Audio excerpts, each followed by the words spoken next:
नमस्कार नमस्कार दोस्तों, कैसे हैं आप सब। उम्मीद है परीक्षा की तैयारी अच्छी चल रही होगी। ये परीक्षा पे चर्चा का पहला वर्चुअल एडिशन है।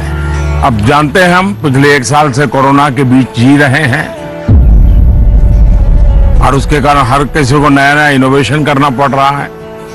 मुझे भी आप लोगों से मिलने का मोह इस बार छोड़ना पड़ रहा है और मुझे भी एक नए फॉर्मेट में आपके बीच आना पड़ रहा है और आपसे रूबरू न मिलना, आपके चेहरे की खुशी न देखना, आपका उमंग और उत्साह न अनुभव करना, ये अपने आप में मेरे लिए बहुत बड़ा लॉस है। लेकिन फिर भी परीक्षा तो है ही है।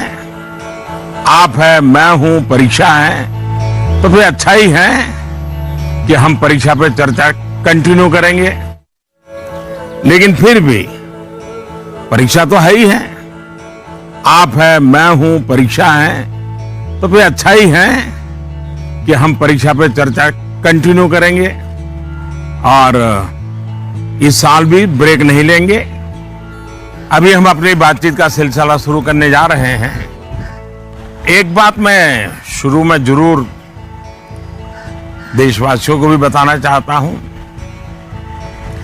और गार्डियंस को बताना चाहता हूं, टीचर्स को बताना चाहता हूं। ये परीक्षा पे चर्चा है, लेकिन सिर्फ परीक्षा की ही चर्चा नहीं है। बहुत कुछ बातें हो सकती हैं। एक हल्का फुल्का माहौल बनाना है, एक नया आत्मविश्वास पैदा करना है और जैसे अपने घर में बैठ के बातें करते हैं, अपनों के बीच बात करते हैं, यार दोस्तों के साथ बात करते हैं, आइए हम भी ऐसे ही बात करेंगे।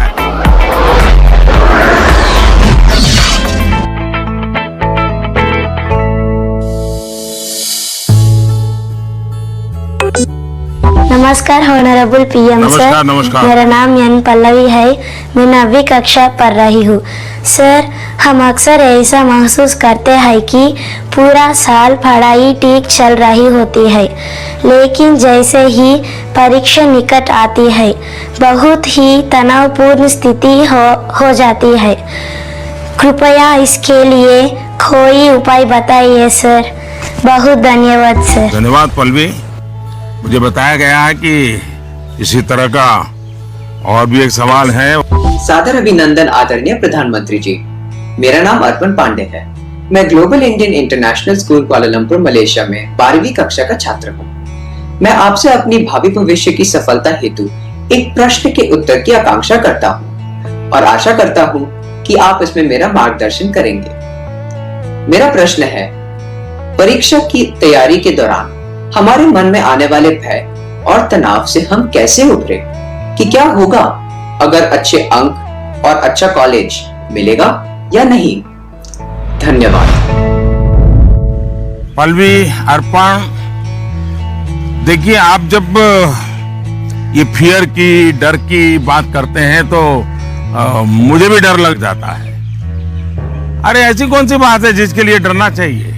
क्या पहली बार एग्जाम देने जा रहे हो क्या पहले कभी एग्जाम दी नहीं? क्या आपको मालूम नहीं था कि मार्च महीने, अप्रैल महीने में एग्जाम आती है?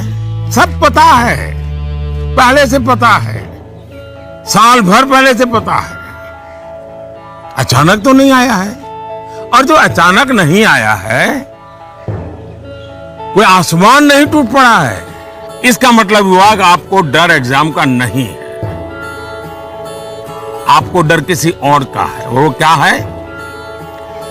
आपके आसपास एक माहौल बना दिया गया है कि यही एग्जाम सब कुछ है, यही जिंदगी है और इसके लिए पूरा सामाजिक वातावरण, कभी कभी स्कूल का वातावरण भी, कभी कभी माँ बाप भी, कभी अपने रिश्तेदार भी एक ऐसा माहौल बना देते हैं, ऐसी चर्चा करते हैं कि जैसे कोई बहुत बड़ी घटना से आपको गुजरना है। बहुत बड़े संकट से गुजरना है। मैं उन सब से कहना चाहूंगा, खास करके मैं पेरेंट्स से कहना चाहता हूं, आपने क्या करके रख दिया है। मैं समझता हूं कि ये सबसे बड़ी गलती है। हम आवश्यकता से अधिक ओवर कॉन्शियस हो जाते हैं, हम थोड़े ज्यादा ही सोचने लग जाते हैं, और इसलिए मैं समझता हूं कि जिंदगी में ये कोई आखिरी मुकाम नहीं है। ये जिंदगी बहुत लंबी है, बहुत पड़ाव आते हैं। एक छोटा सा पड़ाव है, हमें दबाव नहीं बनाना चाहिए। चाहे टीचर हो, स्टूडेंट हो, परिवारजन हो, यार दोस्त हो, अगर बाहर का दबाव कम हो गया, खत्म हो गया, तो एग्जाम का दबाव कभी महसूस नहीं होगा। कॉन्फिडेंस फलेगा, फूलेगा, प्रेशर रिलीज हो जाएगा, डिक्रीज हो जाएगा, और बच्चों को घर में सहज तनाव मुक्त जीना चाहिए। छोटी मोटी हल्की फुल्की बातें जो रोज करते थे वैसी करनी चाहिए। देखिए दोस्तों, पहले क्या होता था, पहले माँ बाप बच्चों के साथ ज्यादा इन्वॉल्व रहते थे और सहज भी रहते थे और कई विषयों पर इन्वॉल्व रहते थे। आज जो भी इन्वॉल्व रहते हैं वो ज्यादातर कैरियर, एग्जाम, पढ़ाई, किताब, सिलेबस, मैं उसको सिर्फ इन्वॉल्वमेंट नहीं मानता हूं। और इससे इन्हें अपने बच्चों के असली सामर्थ्य का पता नहीं होता है। अगर माँ बाप ज्यादा इन्वॉल्व है तो बच्चों की रुचि, प्रकृति, प्रवृत्ति, इस सबको अच्छी तरह समझते हैं और जो कमियां हैं उन कमियों को समझ करके उसको भरने की कोशिश करते हैं, और उसके कारण बालक का कॉन्फिडेंस लेवल बढ़ता है। उसकी स्ट्रेंथ माँ बाप को पता है, उसकी वीकनेसेस माँ बाप को पता है, और उसके कारण माँ बाप समझते हैं कि ऐसे समय वीकनेसेस को बाजू में करो, स्ट्रेंथ को जितना बल दे सकते हो दो। लेकिन आज कुछ माँ बाप इतने व्यस्त हैं कि उन्हें बच्चों के साथ रियल सेंस में इन्वॉल्व होने का समय ही नहीं मिलता। इसका परिणाम क्या होता है, आज बच्चे के सामर्थ्य का पता लगाने के लिए पेरेंट्स को एग्जाम के रिजल्ट का शीट देखना पड़ता है, और इसलिए बच्चों का आकलन भी बच्चों के रिजल्ट तक ही सीमित हो गया है। मार्क्स के परे भी बच्चे में कई ऐसी चीजें होती हैं जिन्हें पेरेंट्स मार्क ही नहीं कर पाते हैं। साथियों, हमारे यहां एग्जाम के लिए एक शब्द है कसौटी, मतलब खुद को कसना है।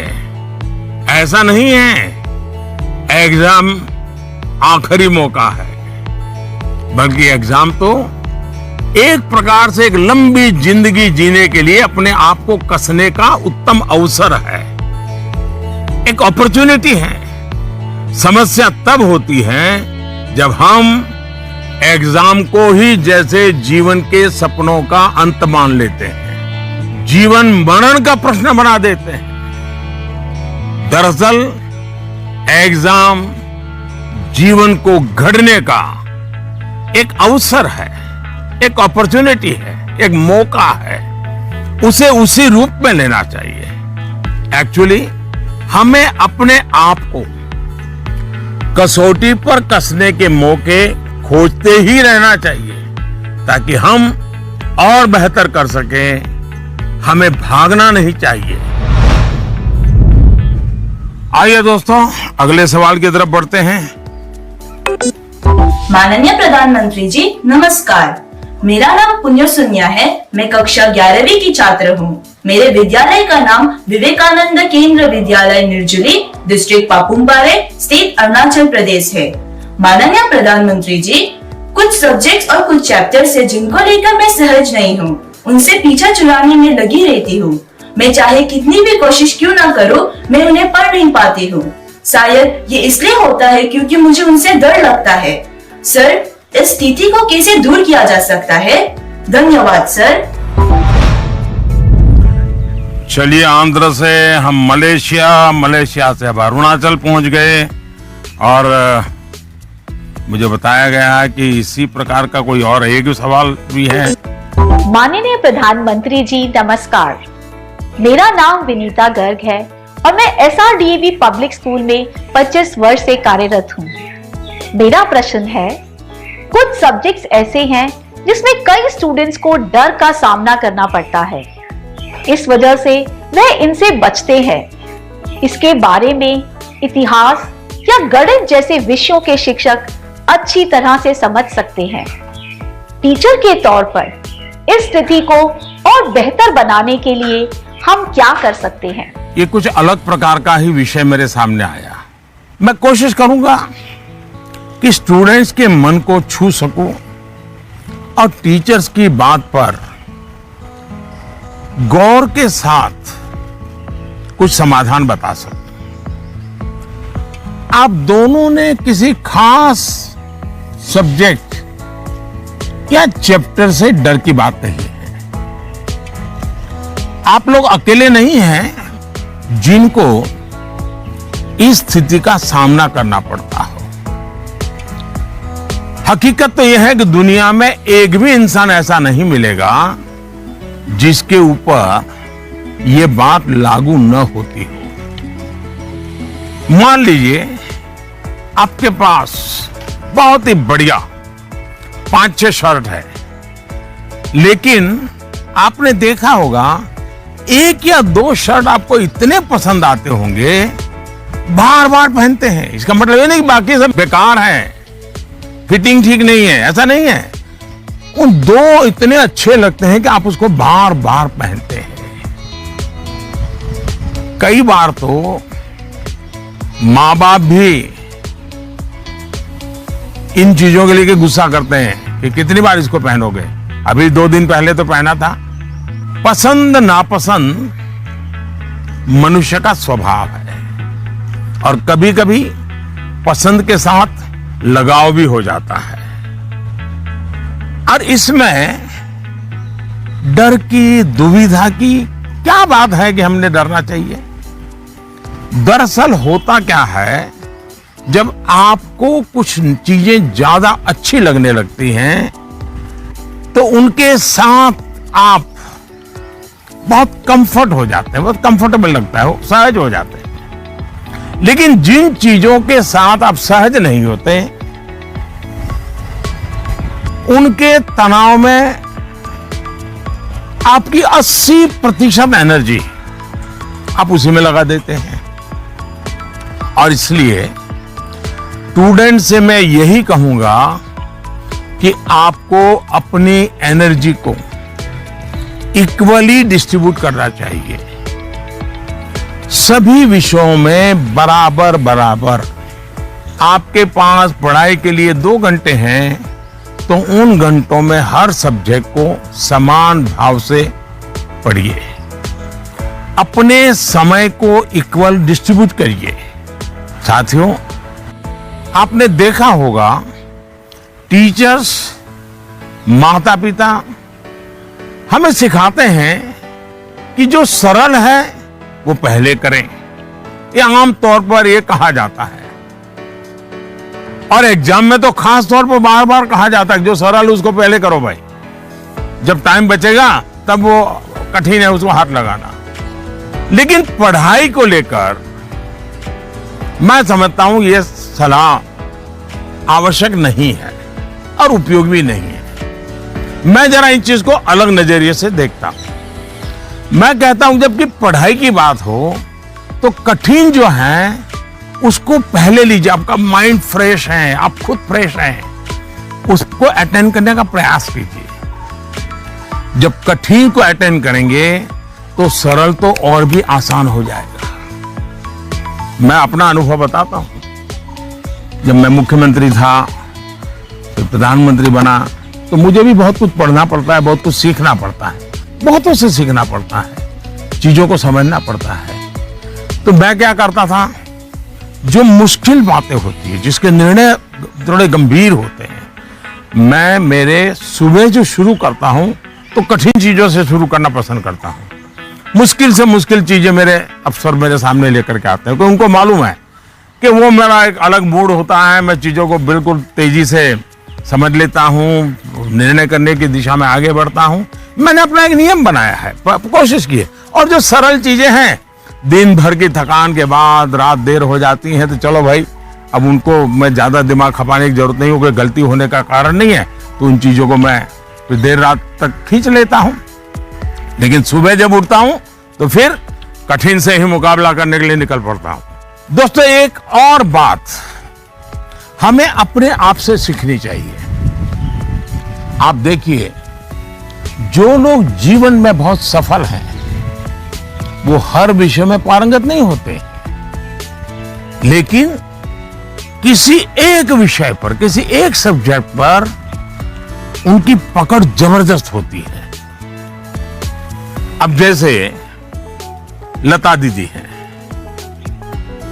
लता मंगेशकर जी की पूरे दुनिया में नाम है, हिंदुस्तान के हर जुबान पे नाम है, लेकिन अगर कोई जाकर के उनको कहे कि आज हमारे क्लास में आइए और ज्योग्राफी पढ़ाइए, हो सकता है वो न भी पढ़ा भी पाए, मैं नहीं जानता हूं कि वो पढ़ा पाए न पढ़ा पाए, लेकिन लता जी की महारत ज्योग्राफी में शायद न भी हो, लेकिन संगीत की दुनिया में उन्होंने जो किया हुआ है, एक विषय पर जिस प्रकार से अपना जीवन खपा दिया है, आज वो हर एक के लिए प्रेरणा का कारण बन गई है। और इसलिए आपको भले कुछ सब्जेक्ट मुश्किल लगते हो, ये कोई आपके जीवन में कोई कमी नहीं है। आप बस ये ध्यान रखिए कि इस मुश्किल लगने वाले सब्जेक्ट की पढ़ाई से खुद को दूर मत कीजिए, उसे भागिए मत। वहीं टीचर्स के लिए मेरी सलाह यह है, वो विद्यार्थियों से उनको टाइम मैनेजमेंट के संबंध में, उसके तौर तरीके संबंध में, सिलेबस के बाहर जाकर के भी कभी उनसे बातें करें, उनसे चर्चा करें, उनको गाइड करें। विद्यार्थियों को टोकने के बजाय उन्हें गाइड करें। टोकना, रोकना, उसका प्रभाव मन पे और ज्यादा नेगेटिव फैलता है। प्रोत्साहित करने से वो कॉन्सेंट्रेटेड ताकत के रूप में कन्वर्ट हो जाता है। कुछ बातें क्लास में सार्वजनिक तौर पर जरूर कहें ताकि सबका प्रबोधन होगा, लेकिन बहुत सी बातें ऐसी होती हैं जब किसी एक बच्चे को बुला करके चलते चलते थोड़ा सर पे हाथ रख करके बहुत ही प्यार से कहें, दे बेटा देखो भैया तुम इतने बढ़िया करते हो, जरा देखो इसको जरा थोड़ा ये कर लीजिए, देखिए तुम्हारे में बहुत बड़ी ताकत है, आप देखिए ये बहुत काम आएगा, बहुत काम आएगा। एक काम करिएगा, आपके जीवन में ऐसी कौन सी बातें थी जो कभी आपको बहुत कठिन लगती थी और आज आप उसको बड़ी सहजता से कर पा रहे हैं? ऐसे कुछ कामों की लिस्ट बनाइएगा। जैसे साइकिल चलाना कभी आपको कठिन लगा होगा, लेकिन अब वही काम आप बहुत सरलता से करते लेते होंगे। कभी तैरने की बात आई होगी, बहुत डर लगा होगा, उतरने से भी डर लगा होगा, लेकिन आप अच्छे तरह आज तैरना सीख गए होंगे। मतलब जो कठिन था उसको आपने कन्वर्ट कर दिया। आपके जीवन में ऐसी सैकड़ों चीजें होगी, अगर आप ये याद करके जरा किसी कागज पर लिख लेंगे तो कभी आपको किसी को भी, मुझसे भी कठिन वाला सवाल पूछना ही नहीं पड़ेगा, क्योंकि कभी कोई चीज आपको कठिन लगेगी ही नहीं। मुझ पे भरोसा कीजिए दोस्तों, एक बार करके देखिए। Honorable Prime Minister Ji, Vanakkam. Vanakkam. I am Neelanand, studying 12th standard in Vivekananda Kendra Vidyalaya Metric Higher Secondary School, Kanyakumari. Dear sir, during this pandemic situation, after the online classes, we all get more free time than usual. I would like to know how can we make the best use of our free time. My thanks to our Honorable Prime Minister for giving this opportunity.